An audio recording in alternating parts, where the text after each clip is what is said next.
Sumainyo ang Panginoon. At sumainyo rin. Ang mabuting balita ng Panginoon ayon kay San Marcos. Papuri sa iyo, Panginoon.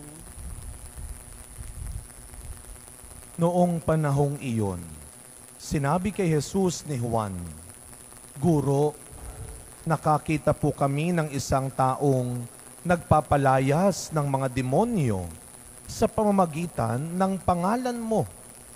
At pinagbawalan namin sapagkat hindi natin siya kasamahan." Ngunit sinabi ni Jesus, "Huwag ninyo siyang pagbawalan, sapagkat walang taong matapos gumawa ng kababalaghan sa pangalan ko ang agad magsasalita ng masama laban sa akin, sapagkat ang hindi laban sa atin ay panig sa atin." Mga kapatid, ang mabuting balita ng Panginoon. Pinupuri ka namin, Panginoong Hesukristo. Good evening po sa inyong lahat. Alam po ninyo, isa sa mga matandang nakagawian na wala na ho ngayon at hindi na uso ngayon ay yung pag tinanong natin mga batang mga nakatatanda noon, sa mga gate, sa mga pintuan ng bahay, nakalagay ang apelido ng pamilya. Nakakita na ho kayo ng ganung bahay, no? Yung mga lumang bahay, Reyes family, Cruz family. Parang wala namang magdurulang ako nakita. Yung apelido ng pamilya. Kaya kapag dumaan ka, para bang proud na proud sila na ang nakatira rito ay ang pamilyang ito. Ipinapakilala nila ang kanilang pamilya. Kaya magandang tanong yan. Kahit hindi na nakaukit sa gate ninyo ang apelido ninyo, are you still proud, happy, grateful to belong to this family? Kayo ba ay masaya dahil ito ang pamilya ninyo? Ikaw ba ay ngayon masaya sa kinabibilangan mong grupo ngayon? Kayo ba ay proud na ito ang section ninyo? Na ito ang klase ninyo? Na ito ang barangay ninyo? Kayo ba ay proud kapag nalaman nilang ikaw ay kabilang sa mga taong ito? Kaya siguro, ganun na lamang din ang pakiramdam ng mga alagad sa ebanghelyong narinig natin ngayon. Nang makakita si Juan ng isang taong nagpapagaling siguro, nagtuturo. Sa pangalan ni Jesus, ano ang sabi ni Juan? "Panginoon, may nakita ako, pinagbawalan ko." Dahil hindi natin siya kasamahan. Ganun tayo kaminsan, di ba? Pag sa mga bata, ang tawag dyan, huwag niyo siyang isali. Pag sa matatanda na, huwag mo sabihin, baka sumama. Huwag mo nang sabihin, tayo-tayo na lang. Pero nung sabi ng Panginoon, tandaan natin, ang anak ng Diyos ay naparito upang iligtas ang lahat. Para sa lahat. Kaya sabi ni Kristo, huwag niyo siyang pagbawalan. Sapagkat sino man ang hindi laban sa atin, ay panig sa atin. Bakit kayo matatakot? Ito mas mabigat. Bakit kayo may insecure? Hindi ba kayo sigurado na mahal ko na kayo? Na sa akin na kayo?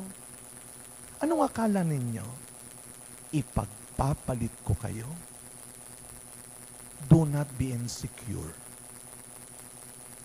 Sana bilang mga Kristiyano, bilang mga tao, sigurado na tayo sa Diyos na pinaniniwalaan at pinaglilingkuran natin.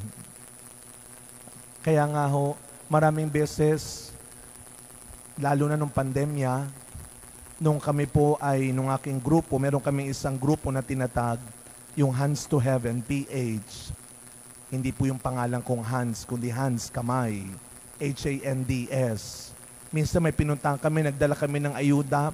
Salamat po sa Hands for Heaven. Diyos ko, pinatay na ako kagad, no? Dila na ako kagad, at least sa langit. Sabi ko, hands to heaven ho. Alam niyo, yung pag kami ay tumutulong, kung tutusin po mga kapatid, minsan naisip ko, bakit ba ako magpapakakapal ng mukhang manghingi? Bakit magpapakapagod pa akong i-gather itong mga to? Kung ako lang kaya kong gawin.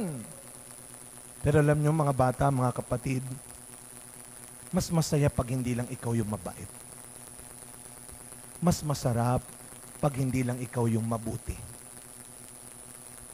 Huwag kang magalit kapag bumabait na rin yung iba. Huwag kang matakot kapag nakikilala na rin yung iba.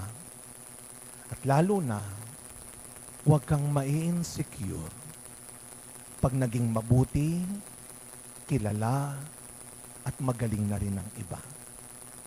Kay Kristo, dapat araw-araw, sigurado ka. Dahil araw-araw, sigurado si Kristo sa iyo. Alam nyo, napakaganda ho ng buhay ng santa, mga bata, na pinagdiriwang natin ngayon, Santa Rita ng Casia. Bago siya pumasok sa kumbento at naging madre, siya ay isang nanay. May asawa siya. Pero si Santa Rita ay biktima ng pang-abuso, maltrato ng kanyang asawa. Binubugbog siya. Meron silang 2 anak. Pero hindi nagsawa si Santa Ritang magdasal at magpakita ng mabuti sa kanyang asawa. Kaya ayon sa kwento, isang araw, nagbagong buhay ang kanyang mister. Yun nga lang, nasangkot pa rin sa gulo hanggang sa siya ay napatay. Nung panahon na yon, usong-uso ang magiganti. Revenge. Natakot si Santa Rita para sa kanyang 2 anak dahil yung kanilang tiyo tinuturuan ng mali yung 2 anak. Magiganti tayo para sa tatay ninyo. Kaya anong ginawa ni Santa Rita bilang mabuting ina, ipinagdasal niya sa Diyos, Panginoon, iligtas mo sa impyerno ang aking 2 anak. Yun ang dasal niya, ha? Panginoon, iligtas mo sa impyerno ang aking mga anak. Ibig sabihin, mga bata, mga kapatid, mga magulang, araw-araw, yan ang ipagdasal mo para sa mga anak at apo mo. Panginoon, huwag mo hayaang maligaw ng landas ang aking anak. Alam niyo na ang nangyari? Namatay yung kanyang 2 anak. Hindi niya pinagdasal na mamatay na sana yung 2 anak. Ang sabi lang, huwag mo hayaang mapunta sa impyerno. At marahil, gumawa ng sariling paraan ng Diyos. Yun ay natural na kamatayan, nagkasakit. Kaya nga mga kapatid, sabi ng ating unang pagbasa, hindi ninyo alam kung ano ang mangyayari sa inyong buhay. Kaya dapat ang sinasabi natin, kung kalooban ng Panginoon. Sa pagpapatuloy na misa natin, araw-araw, pwedeng may maging mas magaling sa atin. Araw-araw, pwede rin maging mabuti ang iba kagaya natin. At hindi mo dapat ikatakot yun. Hindi mo dapat ikalungkot yun. Hindi ka dapat maging insecure. Dahil huwag ka makakalimot, araw-araw, kilala ka ng Diyos. Alam ng Diyos kung sino ka at kung anong kaya mong mabuting gawin. Amen.